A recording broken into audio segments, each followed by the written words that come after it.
Good morning, everybody.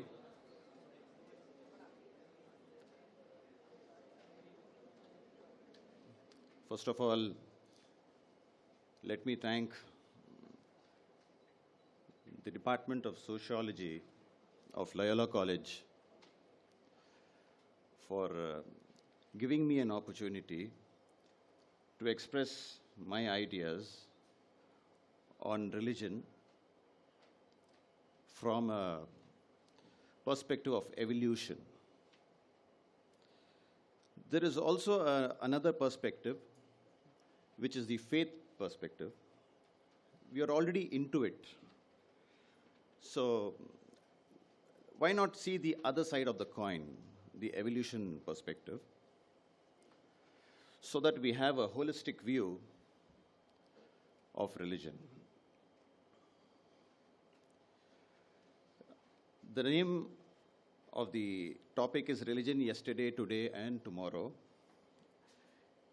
In the yesterday section, we will look into the evolution part of it. In the today section, we'll see what religion has done to us. And in the tomorrow section, we'll see what promises it holds.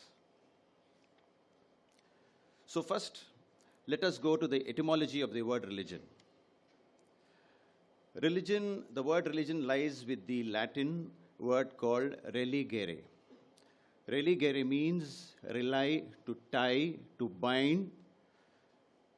Now, this seems to be favored because on the assumption that it helps us explain the power that the religion has to bind a person to a community, to a culture, to course of actions and ideologies.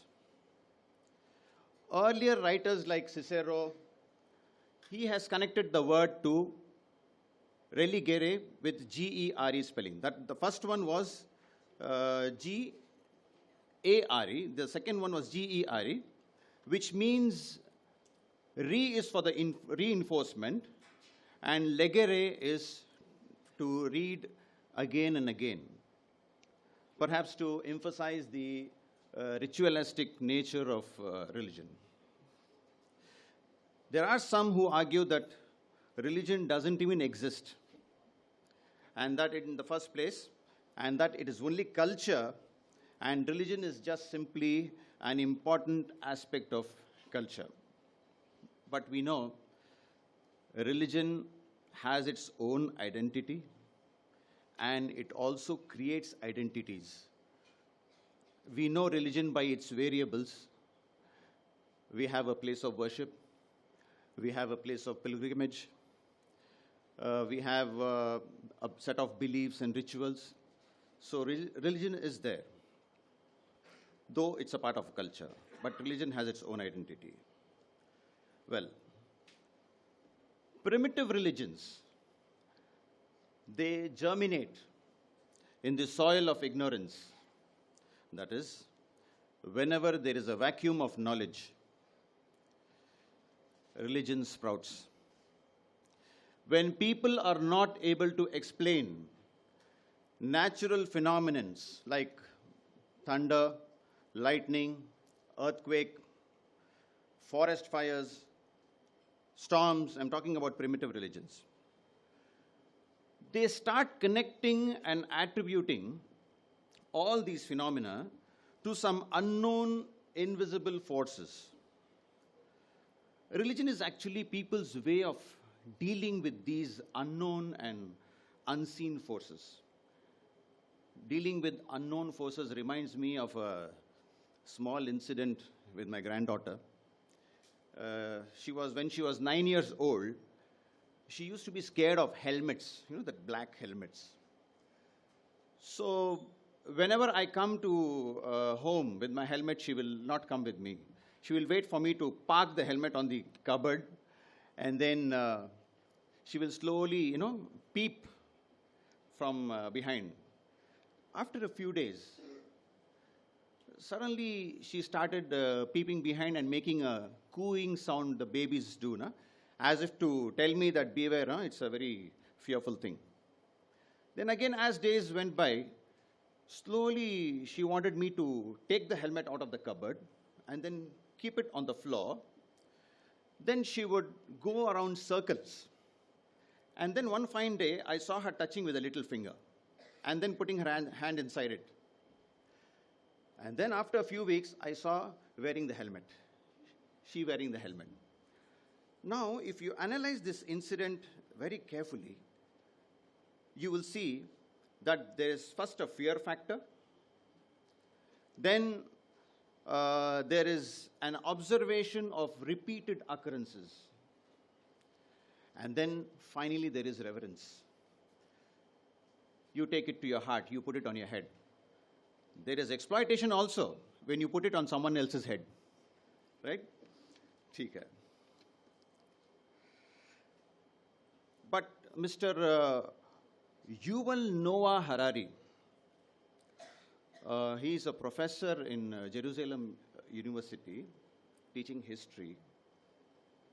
In his masterpiece, Sapiens, I don't know how many of you have read that book, Sapiens, he says that 3 revolutions have structured human history. And these 3 revolutions are cognitive revolution, agricultural revolution, and technological revolution. And an interesting point, can I have some water?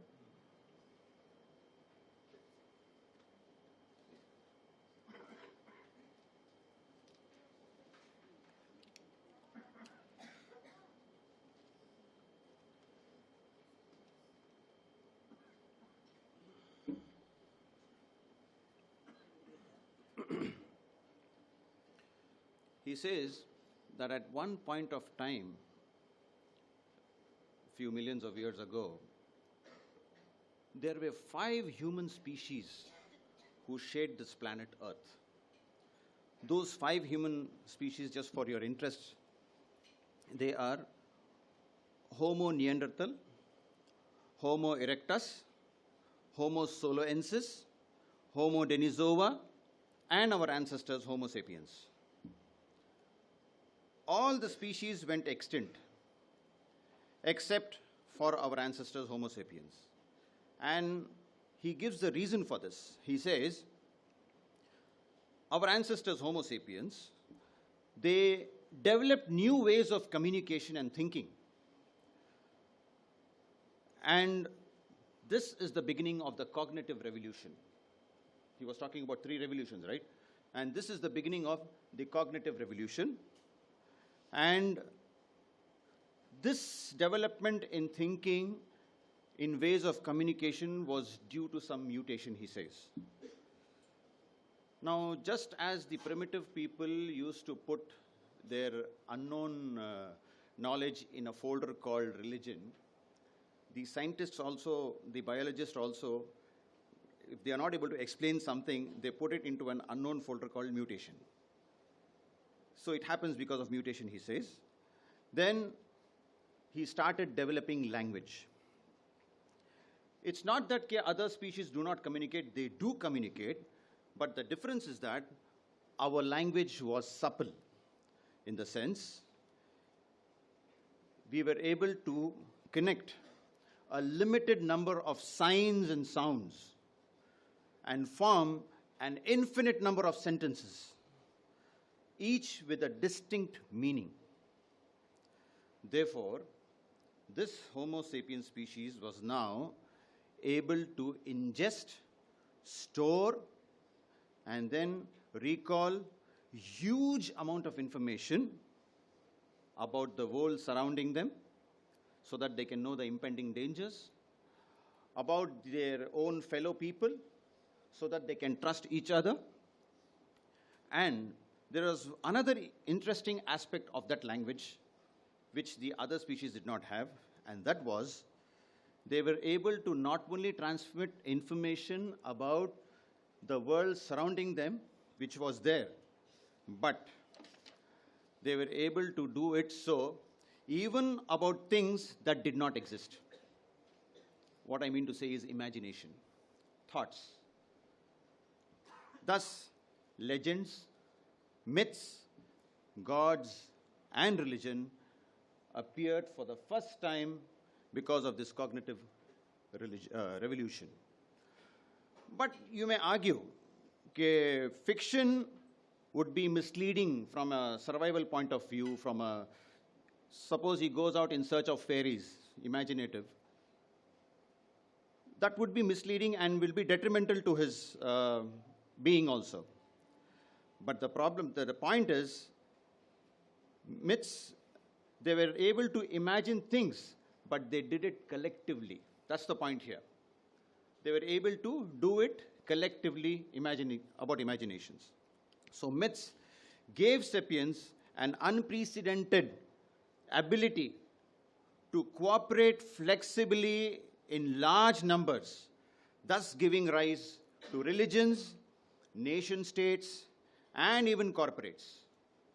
He gives a beautiful example of Peugeot, a car manufacturing company. He says, though it was founded by a person, it is in the imagination, he says. He treats that subject in great length. Because of the shortage of time, I'll not be able to deal with that. Anyone interested can read this book, Sapiens.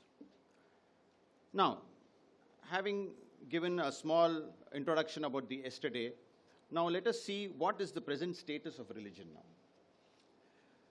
The fate of almost all religions that are alive, that are here at present, is marred by extremism at one end.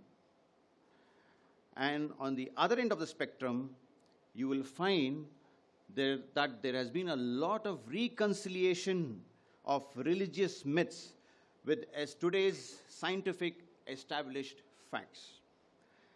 This is at the other end of this. In almost all the religions, this is happening. I'll give you a few examples. This will make my point more clear.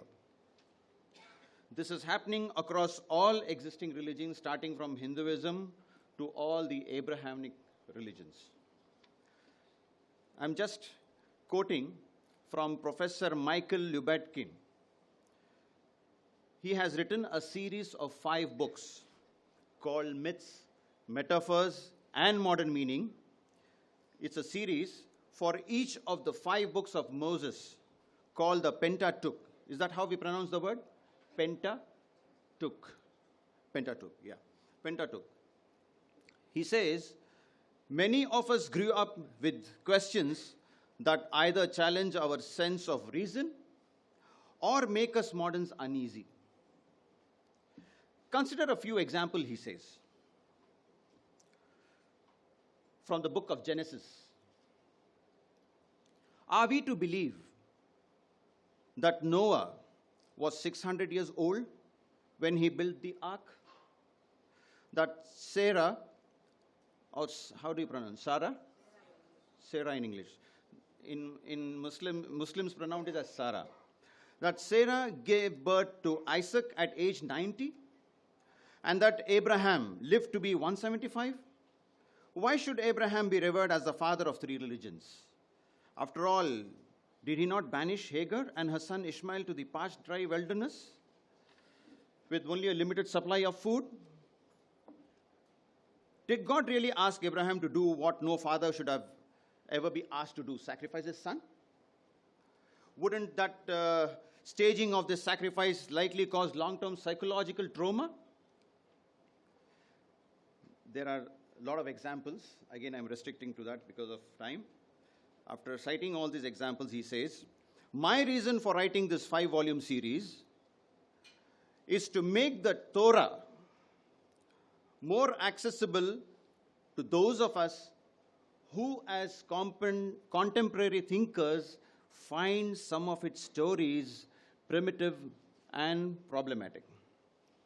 To that end, he says, I use a literary critical lens and knowledge of the Hebrew language. I say literary, that is what he says, rather than literal, because I do not view the stories in the Torah as necessarily depicting historically accurate happenings. Instead, I regard them as symbolic works in which the characters and events are best understood as representing deeper meanings, often within a moral and a spiritual context. My choice of the word literary, he says, also reflects my religiously neutral focus. I try neither to discredit nor promote any particular religion. Rather, I view each of the books of the Torah as more philosophical than religious. He says, within brackets, philosophy raises questions that cannot be answered with certainty, while religion often offers answers that cannot be questioned. By doing so, he says, I hope to provide many readers with a wealth of fresh insights. Now, this is as far as the Abrahamic religions are concerned. This applies to Islam, the religion that I profess, to Christianity, also to Judaism. Now, let us see, in Hinduism also there's a culture like this going on. We have Devdutt Patnaik. How many of you have heard his name, Devdutt Patnaik? Yeah. He has decoded Indian mythology, especially the Puranas, the Mahabharata, and the Ramayana, apart from decoding the gods, Brahma, Vishnu, Shiva, Durga, Kali. This is what he has been doing. He has written some 33 books, all famous, and he is the man behind Big Bazaar. Then we have this host of Swamijis, our doctor has mentioned in last speech, giving a psychological dimension to the sutras of Patanjali based on recent researches in neuroscience and quantum physics. We have Amit Goswami also writing a lot, Dr. Amit Goswami, on quantum physics. In Islam, the religion that I profess, though critically, the latest trend is to avoid all those traditions. You know, in Islam, there are two types of literatures. One is the Quran, which is supposed to be the divine revelation to Prophet Muhammad, peace be upon him, and the other is the books of traditions that were told by him. There's a problem in the definition, but anyway, the thing is to avoid all those traditions that contradict with Quran. And people have started interpreting Quran in rational, reasonable, practical ways by the likes of Ghulam Ahmad Parvez from Undivided India, then Dr. Qamaruz Zaman. Both of them are no more, but their books, they are a lot of literature in the internet. You can refer to them always.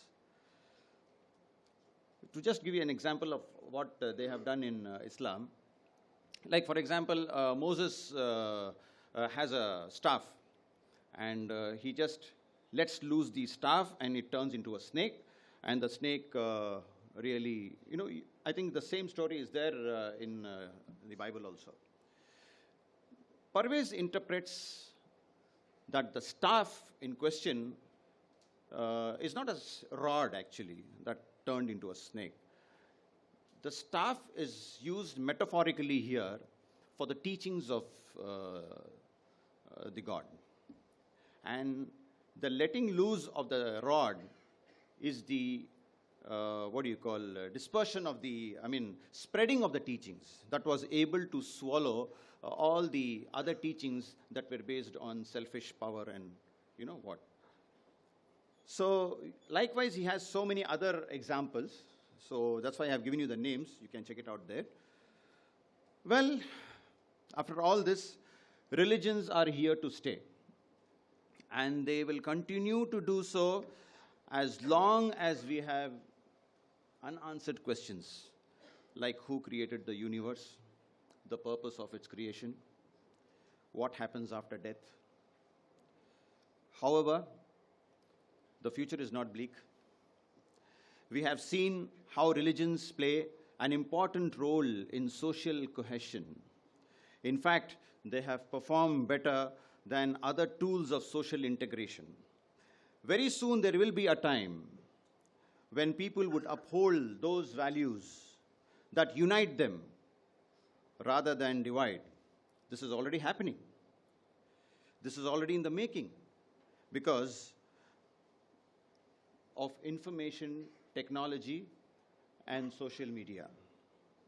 We have seen such unity when there were floods in Chennai, when there was a cyclone in Chennai a year after that, and when during Jallikattu, when people shed their religious identities and thronged in numbers to help support those causes that was essential for humanity to survive.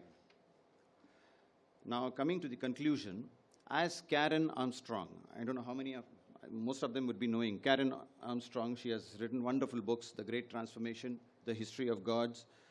She says in her Great Transformation, religion should be for behaving, not for believing. And I like this quote very much. Religion should be for behaving, not for believing. She proposes a religion based on empathy and compassion.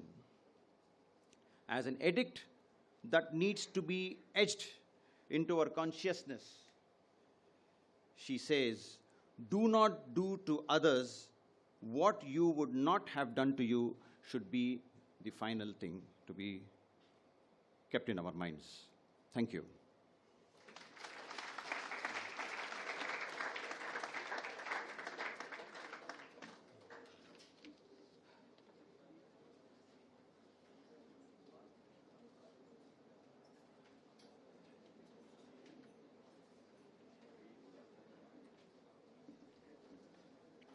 Thank you, sir, for providing us with deep insights on religion and its evolution over time. We are very much grateful for your invaluable presence. So, ladies and gentlemen, we shall break for tea and will resume at 11:30 for our next session. Thank you.